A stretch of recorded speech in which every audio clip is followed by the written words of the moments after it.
All right, welcome back to another edition of We Rise Fighting Labor podcast. We bring you today's labor news, history, and analysis from the U.S. and around the world. This is a podcast you listen to with your fellow workers organizing on the shop floor. This is a podcast you listen to before walking into your union meeting.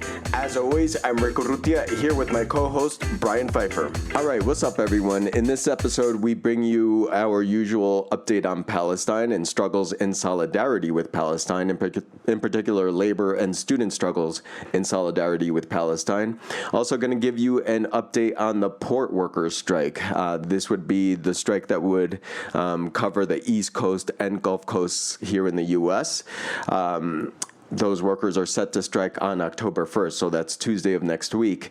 Then Brian is going to give us an update on the hotel workers strike, that Unite Here strike, that rolling strike that is keeping things really interesting and exciting, and I'm sure stressful for the bosses. I'm going to give an update on the Boeing strike, and Brian is going to give us an update on Starbucks workers, because we noticed right before the show that we really hadn't talked about Starbucks workers in a while. So we hope you enjoy today's show, always coming at you with the class consciousness, always trying to represent the workers' perspective, the labor perspective, the working class perspective. So yeah, I'm particularly proud of this show, to be honest. I'm speaking post-production now. I'm speaking post-editing.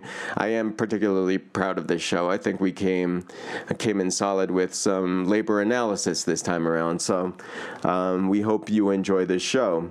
I think that these strikes are bringing up questions that we all need to answer right now. Like, what's more effective? The strike of 45,000 workers on the coast who would cost the economy $5 billion a day, or going to the ballot box once every 4 years and voting for this option, the lesser of two evils, is a genocidal cop.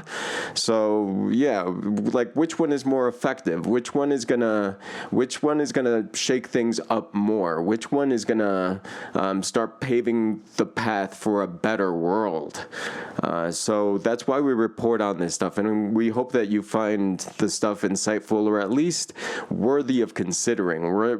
Even if you go out and you apply it and you're like, nah, that's nonsense, just worthy of considering. All right, listeners, as we are on today, thousands are in the streets of New York City protesting the war criminal Prime Minister Benjamin Netanyahu of so-called Israel. Yesterday, thousands were also in the streets of New York City to protest the racist war criminal Netanyahu, who is scheduled to speak at the United Nations today. Protests will continue all day today, and possibly some other direct actions. Netanyahu, with the full backing of the United States, is leading the latest form of genocidal apartheid upon Palestinians in occupied Palestine. In addition to his and other Zionist war crimes in occupied Palestine this week, Israel, with the full backing of the U.S., massacred hundreds, maybe thousands in Lebanon through pager attacks and bombings throughout the sovereign nation of Lebanon. According to the Palestine Chronicle, many war crimes by the U.S. and Israel continue against the Lebanese and Palestinian people, including forced starvation, which, of course, is against all United Nations legal guidelines and laws that the United States is signatory to.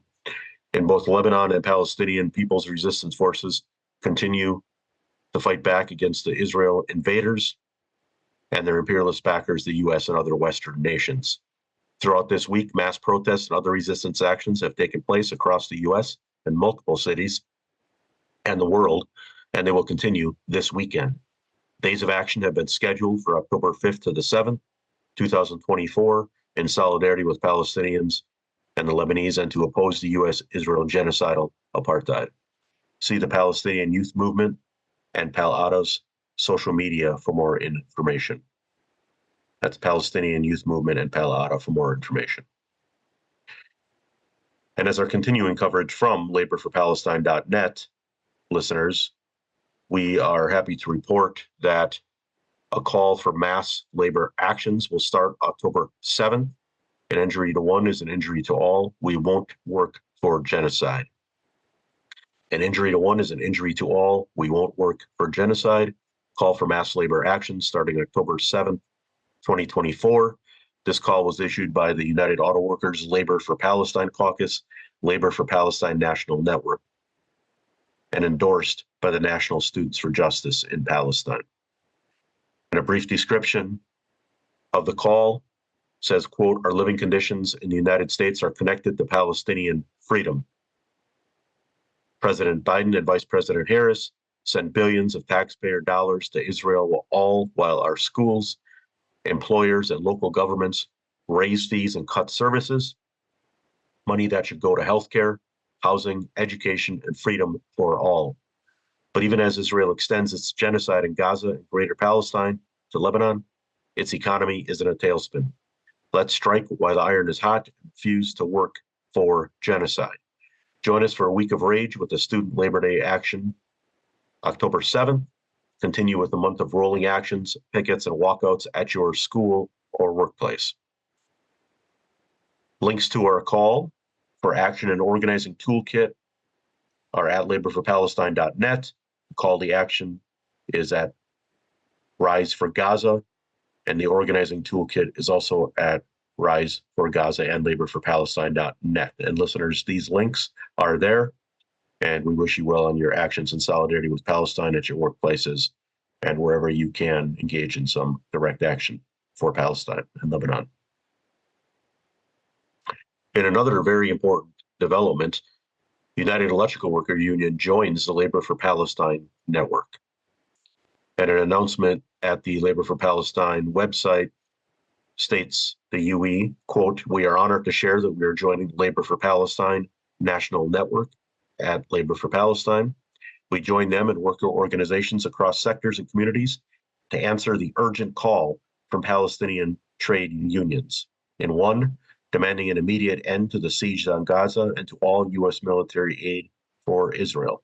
Two, following the example of Block the Boat, ILWU West Coast dockers and workers around the world who refuse to build or transport weapons destined for Israel.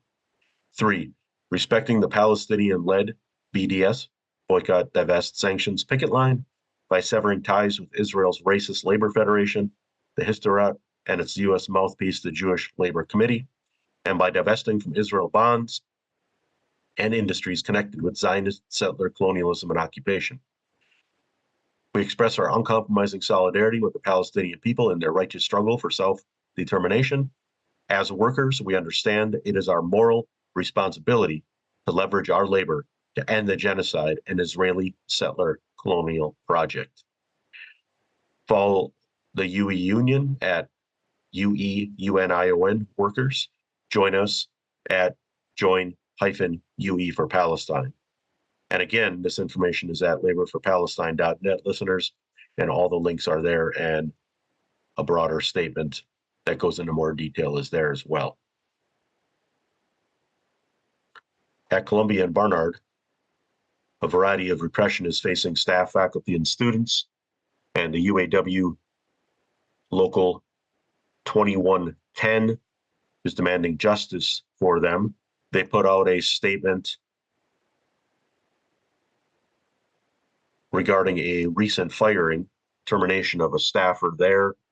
It says Clara C's, an administrative assistant that was terminated, became the first of multiple retaliatory firings by the university to appease billionaire donors threatening to withdraw their financial support. To date, at least 4 employees of Columbia and Barnard, 2 of whom are members of UAW Local 2110, have been terminated, upending their lives and placing them in significant financial hardship. As outraged staff, we write this letter to condemn in the strongest terms the targeted firings of Columbia University and Barnard College workers for their participation in the movement for a free Palestine and divestment from Israel. These firings are an escalation in the coordinated campaign to suppress anti-Zionist speech and organizing at Columbia and Barnard, including organizing protected by federal law. Over the last year, Columbia, Barnard, and universities across the country have deployed parallel strategies of surveillance and punishment to repress students, faculty, and staff alike who dare to condemn the state of Israel's genocidal campaign in Gaza and who uplift the courage and moral leadership of the Palestinian people. Listeners, you can sign on to the open letter.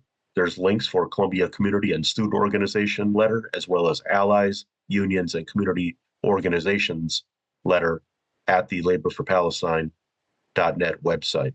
When you go to the laborforpalestine.net website, listeners, on the right-hand side is a variety of links, including what we just read here today, these items on We Rise Fighting. And there's a variety of other activities taking place across the country in solidarity with Palestine by union members and workers organizing their shops and direct actions and a variety of activities. And we highly encourage listeners to participate in those actions and spread the word. If you cannot participate for some reason, please share the information. All right, now we go to our fellow workers, as we've been talking about on the show for the last few weeks. Strikes at hotels across the United States by members of Unite Here Union. On a press release, it's put up September 24th, available at the website of Unite Here.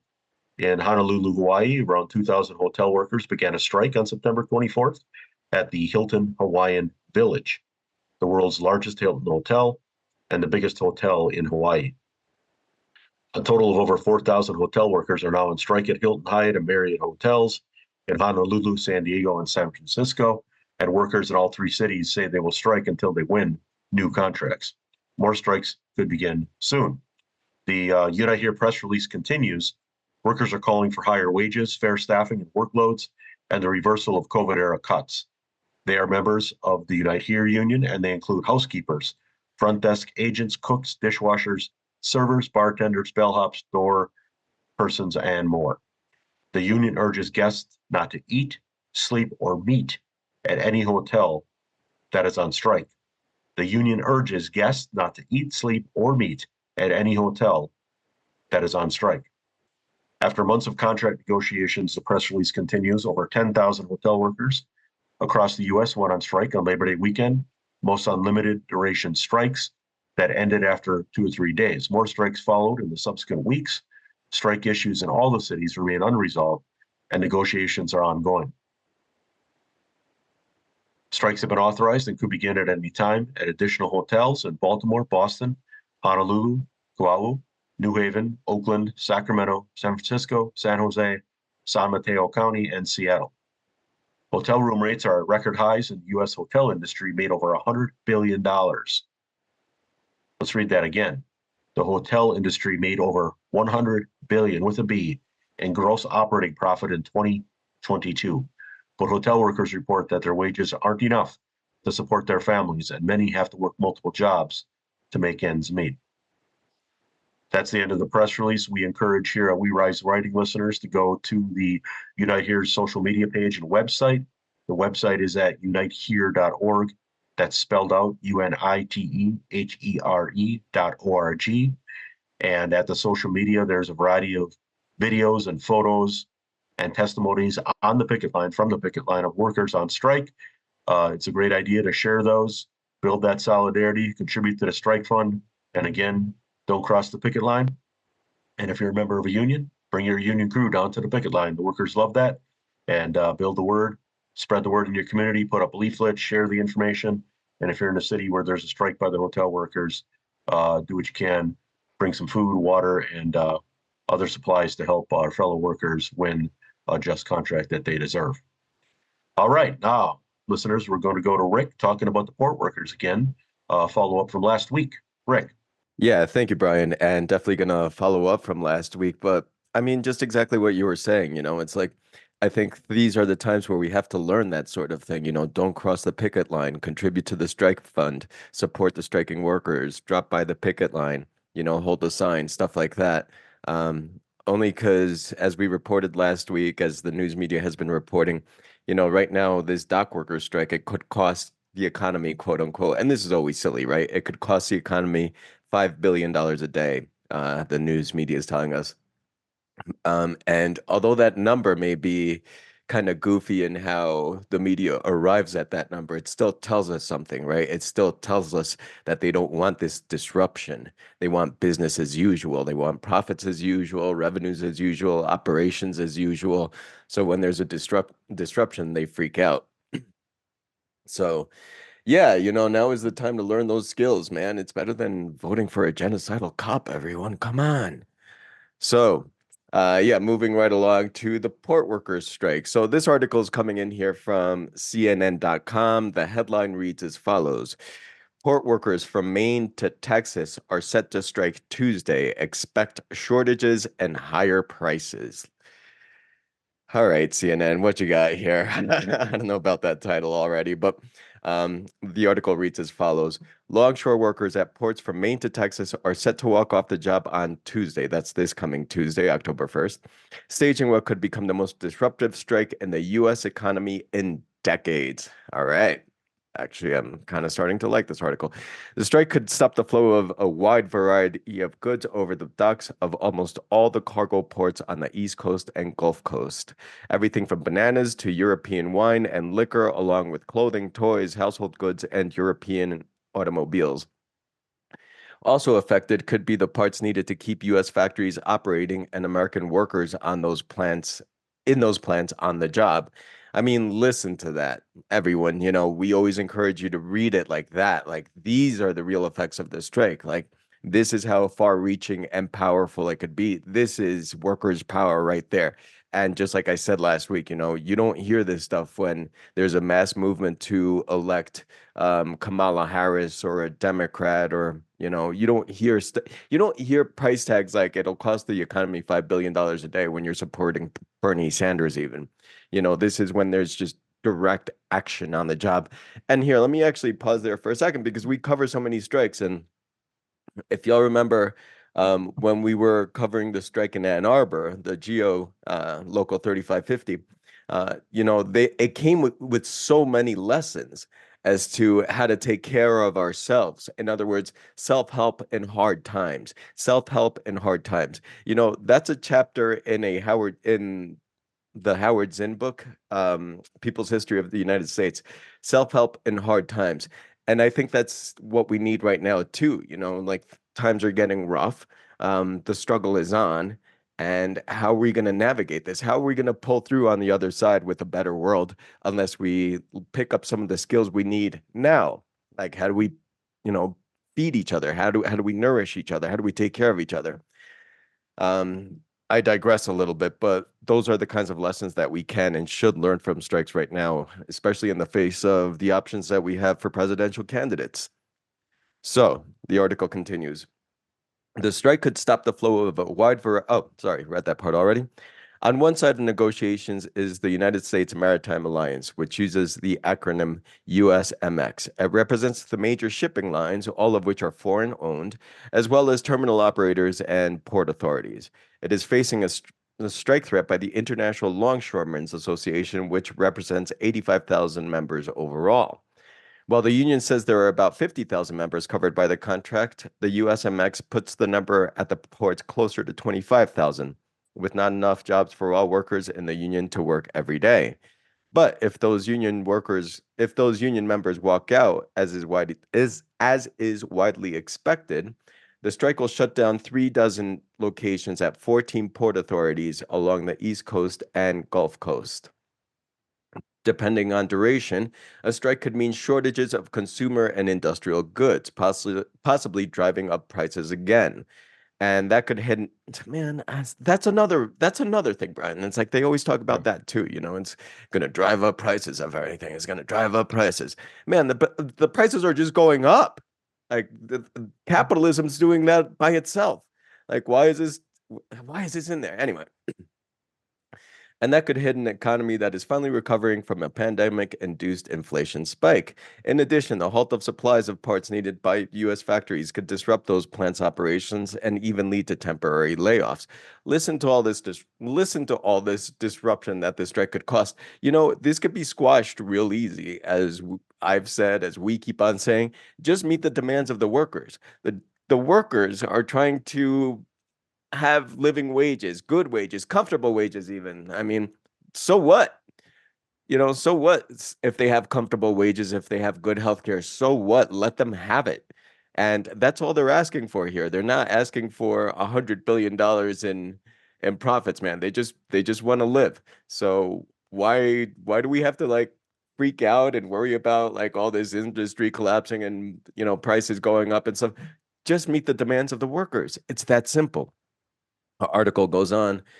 The ports involved include the Port of New York, New Jersey, the nation's third largest port by volume of cargo handled, but it also includes ports with other specialties. Port Wilmington in Delaware describes itself as the nation's leading banana port, bringing in a large share of America's favorite fruit. According to American Farm Bureau, 1.2 million metric tons of bananas come in through the ports that could go on strike next week, representing over a fifth of the nation's bananas.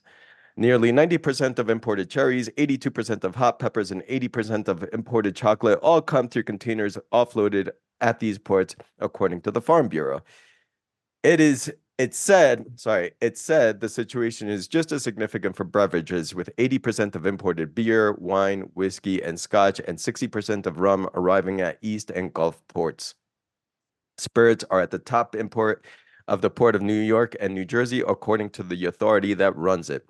The Port of Baltimore, which was briefly shut down by the collapse of the Key Bridge, which was hit by a container ship earlier this year, handles the nation's largest volume of auto imports. Further down the coast, the Port of Charleston handles outgoing shipments of SUVs made at BMW's factory in South Carolina, which exports more vehicles overseas than any other U.S. factory. Now, listen to all the disruption that this strike could cost and how far-reaching it is and how the media is sensationalizing it here. Again, the answer is really simple. Just give the workers what they want. You know, Brian, you mentioned something previously that I think we have to continue highlighting here. A lot of workers, a lot of union workers made concessions during the pandemic where they took wage cuts. So now, when we're reading these articles and you're hearing stuff like the bosses offered the workers a 25% wage increase over 3 years, when you hear stuff like that, like just keep that in mind that at the same time, they're digging themselves out from the concessions they made during the pandemic. So 25% isn't really 25%. There's an increase there somewhere, but there have been so many concessions made during the pandemic that we always have to consider and factor that in. The article continues, and this is probably my favorite part. The article continues. The cost of the strike is likely to be limited if it is relatively short, said Patrick Anderson, president of Anderson Economic Group, a Michigan research firm with expertise in estimating the cost of disruptions such as work stoppages. But a prolonged strike of weeks or more could be a severe economic blow. And there's a quote of Mr. Anderson that reads, quote, "We would be in uncharted territory," he said. Now, this guy, and this economic group, yeah, again, we did a whole show on this guy and this guy's economic group last year. We did it because they were commenting on the railway strike and how much the railway strike would cost. So we did a deep dive into Anderson Economic Group, and they're shoddy, they're careless, they're sloppy, they're no fucks given kind of research that they do in order to come up with these sensationalized numbers. So I encourage you to check that out. We're not going to jump into it again this time. That episode stands on its own and I think speaks for Anderson Economic Group and frankly, other groups, other research think tanks that come up with some similar numbers. The stance here, like my understanding is this: you can't measure this stuff. You can't put an exact number on this stuff. And trying to do that, I think, is a fruitless endeavor. Like you're not going to get a perfect, you just know that there's going to be a disruption. And, a lot of the strength of the disruption lies precisely in that, in the unknown. The unknown. I think that's part of what freaks the bosses out and the capitalists out is the unknown. They know there's going to be a disruption, but they don't know how far reaching and to what degree and if their businesses will survive and stuff like that. So to put an exact number on this, I think, I don't know, it's just for sensationalizing purposes, but we can still take that number and run and say the port workers' labor is worth $5 billion a day. So we can still have fun with that, with their goofy little numbers. But anyway, the article continues. I'm going to go on just a little bit more with this one. Where the sides stand.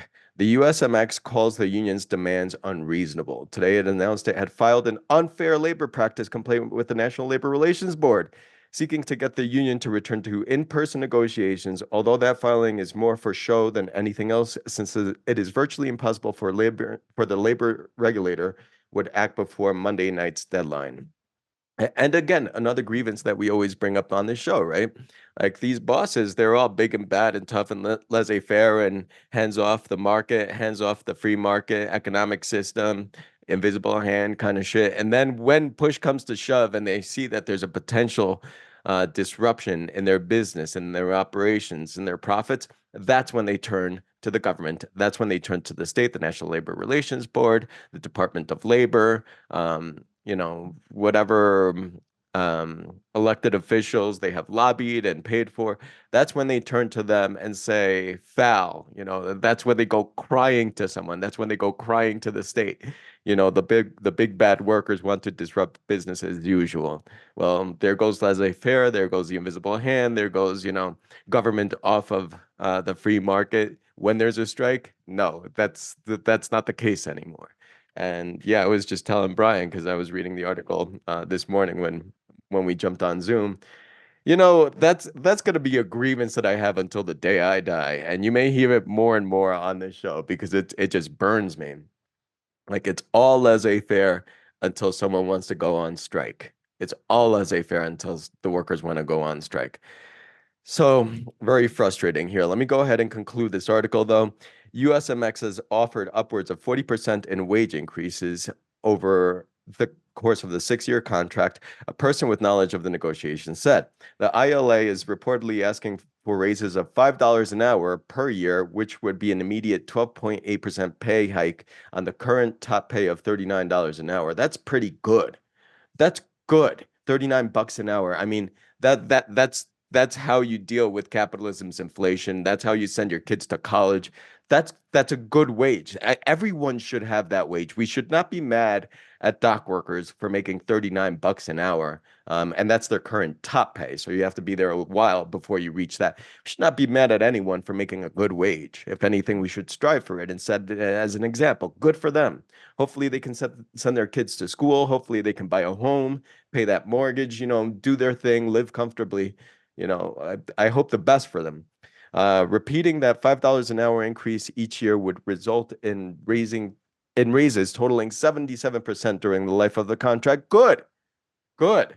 Again, they're making 39 bucks an hour. We're talking about billions of dollars worth of trade every day, and we're talking about this affecting the economy at a rate of $5 billion per day. Well, they're making $39 an hour, and they're asking for increases on that. Yeah, once you start crunching those numbers, it's like, huh, like none of this makes sense. And I'm going to conclude this article here. The union says it has continued to talk with the USMX, just not in face-to-face negotiations. It said management knows what it is demanding in order to get the deal done, and that any strike will be management's fault, not the union. It did not comment on the $5 an hour demand, but it says that $5 an hour of increase works out to an average annual pay increase of just under 10%, which they say is reasonable given the level of profits in the shipping industry. Exactly. That's what I was just saying. Like they're talking about billions of dollars in profits. They're talking about billions of dollars in revenues, and you can't give a $5 increase to the 25,000 workers who make all of this happen up and down the coasts. Good Lord. Yeah, again, the unreasonableness of capitalism, you know? So, yeah, so that's what I got on the dock worker strike. We will continue to report on this, hopefully next week. But that's where things are at right now. So, just an update on that. And Brian, I'm gonna hand it over to you again, so you can pick up on Starbucks, is it? Yeah, thanks, Rick. Yeah. We're gonna give an update here. Listeners have known or heard that the Starbucks workers, through their union, Starbucks Workers United, has been waging a years-long campaign. So we've had many interviews and updates and news and analysis of Starbucks Workers United on the show, We Rise Fighting. You can check out back episodes for that. In a statement on their September 24th, on their Facebook page on September 24th, Starbucks Workers United had an update that they've been doing a hashtag Bread for Bread actions. Hundreds of baristas have sent a letter to CEO Brian Niccol as the first round of negotiations since his arrival began. So these Red for Bread actions were awareness raising activities with the public, with customers, as well as getting ready for negotiations with the baristas, between the baristas and Starbucks bosses. So earlier in 2024, Starbucks Workers United started bargaining with Starbucks Corporation and new organizing stores across the country. The quote from their Facebook page says, from the baristas, quote, as we push closer to finalizing the foundations of our contracts, workers who have been elected by their fellow workers to serve as bargaining delegates have signed this letter to Niccol to make it clear we are ready for our contracts and we will remain unified to win the benefits and protections we deserve. And you can go to Starbucks Workers United Facebook page and also the website sbworkersunited.org to find the full letter to Niccol from the workers, and all kinds of information and videos and updates, photographs, etc., from direct actions across the country are at Starbucks Workers United on social media. And I'd like to add, Rick, a couple items to this that you mentioned: the obscene, absolutely obscene profits that these capitalists are making, and Starbucks is no exception to that rule. And these baristas deserve every single penny that they can fight, scratch, and win from the bosses. It is not the capitalists that are in there serving thousands of customers, hundreds of customers, dozens of customers a day in hot weather and cold weather. And we interviewed a couple Starbucks workers here, and they described to us their working conditions, where sometimes the floors are slippery through no fault of their own. They just have to keep working and make sure the customers get their items that they need. And many times they're working with cut staff and low staff, again, no fault of the workers. That's management and the rich trying to extract more profit out of them, the Starbucks bosses. So we are in absolute and complete, of course, total solidarity with the Starbucks Workers United, and whatever they can win, and we'll do everything we can here to help make that happen. Also, Rick, we talked before the show about, and we've done this before, about different tactics and creative actions, because we workers are oftentimes smarter than the bosses, of course, in many different ways. We are the ones who make everything run and everything work. And wouldn't it be something if the hotel workers right now, as we talked about on this show today, and the Boeing workers and the dock workers got together, and wouldn't it be something that Starbucks Workers United potentially maybe could have bargaining sessions via Zoom on the picket lines, or the hotel workers who come down to the picket lines? They could swap T-shirts in solidarity with each other. They could take over cafes in their cities, go out to communities to bring others down to the picket lines, have flying squadrons of community solidarity, students, K through 12 and higher ed, come down to the picket lines and turn these cities and docks out for solidarity for each other, building that solidarity all across the country, right in the middle of an election campaign. Wouldn't that be something? That's right. That would be something. That really would be something. Yeah, as I've been saying, as we've been saying, strikes, that's where you learn so much. Right, including you ask yourself questions like, wait a minute, how come I do all the labor and the owner, the bosses, the capitalists keep all the profits? That's when you start asking questions like that. And when you start asking questions like that, it starts to open your eyes. And I mean, when you start asking questions, I mean, that's like the seeds that we need to get to the day when there are no bosses, when there are no capitalists, when there is no ruling class. When we just say, hold up, we're doing this, we keep this running, we built all of this, we We built this city on rock and roll. We built this city, we keep the city running. Why do we need the bosses? Like, why am I living paycheck to paycheck while someone else, takes all the benefits, takes all the profits and the revenues?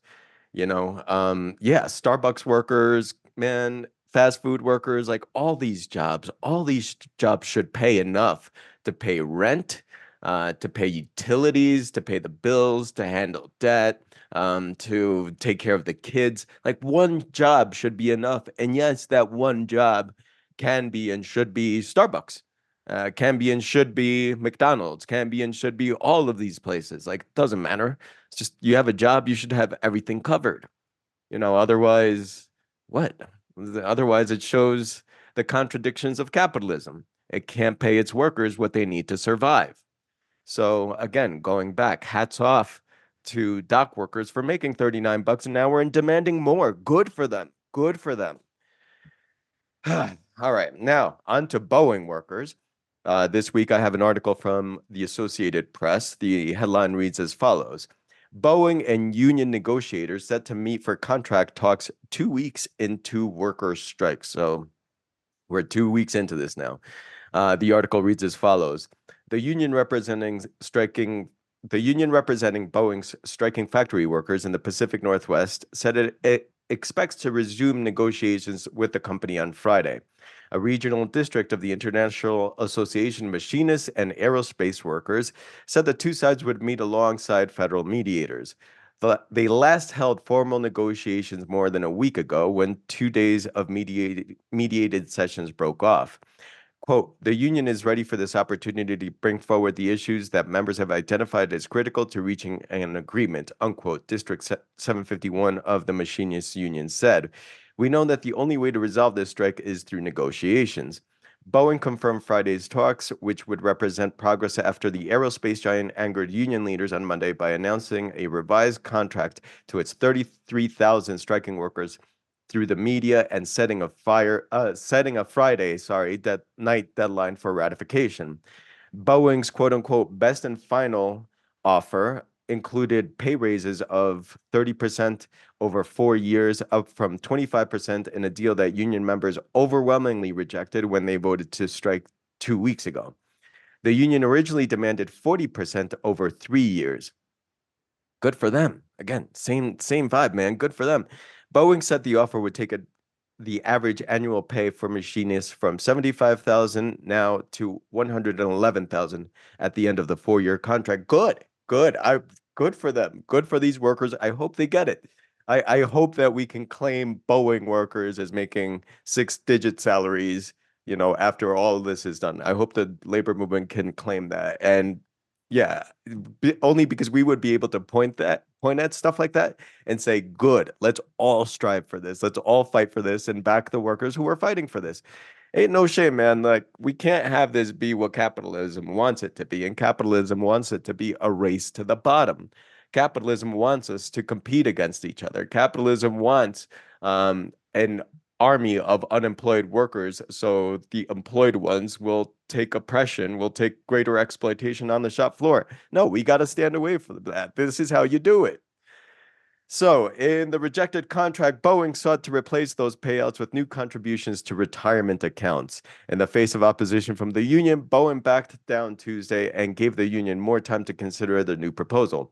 However, many workers say the company's latest offer wasn't good enough considering the increased living costs in the Puget Sound area since last negotiations 16 years ago. Boeing, which has encountered serious financial, legal, and mechanical challenges this year, is eager to end the costly walkout that has halted production of its best-selling airline planes. The strike shut down production of Boeing's 737s, 767s, and 777s, and is causing the company to make cost-cutting moves, including rolling temporary furloughs for thousands of non-union managers and employees. Man, all of this can be avoided on the coasts, at Boeing, at the hotels, and these coffee shops. Just give the workers what they want. And really, man, Brian, I just want to get to the day where we can afford all this stuff on a part-time job. Like, never mind 40 hours. Like, these jobs should be 15, 20 hours. Give us what we need to live, and then the rest is leisure time. But that's not happening, right? Because here, under capitalism, we're forced to sell our labor here in hourly increments, living paycheck to paycheck, so that the workers can make greater profit. And the only way they make greater and greater profit is by further exploiting us, getting as much labor as possible out of each and every one of us. Um, extending our hours throughout the workday, leaving other workers unemployed, so yeah, man, I think these strikes, as with all strikes, they carry so many lessons. But right now, like the context that the holiday season, the holiday shopping season is right around the corner, the context of the presidential campaign, the context of, liberals and Democrats and progressives presenting us with a genocidal cop and telling us that this is the best we could do. Good Lord, no, absolutely not. We have to turn our attention to these struggles and support these struggles. And even in this tiny little podcast, we gotta say it because yeah, we can't get jazzed about the presidential candidates, and we don't think that's the path towards liberation or the path of struggle for us right now. So, bringing all this stuff to light. Um, all right. Anything else, Brian, or are we going to wrap it up for today? Yeah, Rick, on your last point there, I think that class struggle is the way forward, right? We learn Yeah. more on the picket line. Learn more organizing. Also, who knows what's going to happen in November? And we can't be caught flat-footed like many times we have in this country. We have to be ready in case there's a coup, in case there's some things happening. So we'd also like to send out the workers, keep organizing your anti-fascist crews and brigades, keep your union halls hot and your placards ready, and maybe some other sports equipment. And we need to continue to organize and continue to move forward with our strikes and our direct action. But if it's an attempted coup happens, we need our working class organization intact. We need to keep our independence intact and continue to build our relationships with each other so we can move forward and not only win a strike with better benefits, but leading to asking questions, what kind of system are we living under? This is complete madness. And raising those questions about things like socialism. That's So that's right. it, Rick. That's right. That's right. The boss's brain is under the workers' hats. We keep all of it. I mean, look around you right now, wherever you're listening to this, be it your cell phone or in your car radio or, on your speakers at home or whatever the case may be. Look around you, the walls that may be surrounding you or the buildings that may be surrounding you, the street you may be standing on, the street you may be driving on, the car that you're driving in, the fuel in the car, everything, the shoes that you're wearing, the clothes, everything produced by workers, everything produced by workers, and we keep it going too. So why do we need these bosses? Why do we need some kind of economic overseer above us just claiming all the profits and revenues produced by the labor of the workers? Why do we need this? Why do we need this social structure? Why does society need to be structured like this when we produce everything? We house people, we feed people, we heal people, we educate people, we do all the important things, not the capitalists. What do they do? What do capitalists do? They own that's not like productive labor. They own. And how do we know they own? They have a piece of paper, like stocks and certificates and stuff with a gold star on the bottom that says they own. That's it. That's it. That's all it is. This it's kind of like the Wizard of Oz. It's like the closing scene of the Wizard of Oz where you finally see the wizard and you're like, that's it? That's it? That's what's holding all this together? Ah, man, get that shit out of my face, man. And your genocidal cop, get that out of my face too, man. Like we're looking at worker power right now. We're looking at, Brian and I were joking around before we jumped on. This is like Striketober 2.0, another month of strikes in October.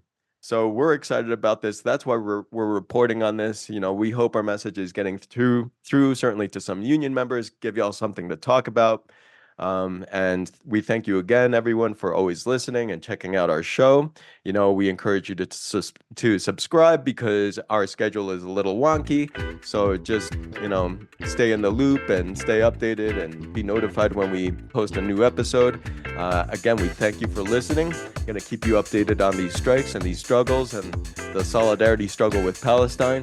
That's all we got for this week. Thank you again for listening, everyone. Love and solidarity to all. Take care. Bye-bye.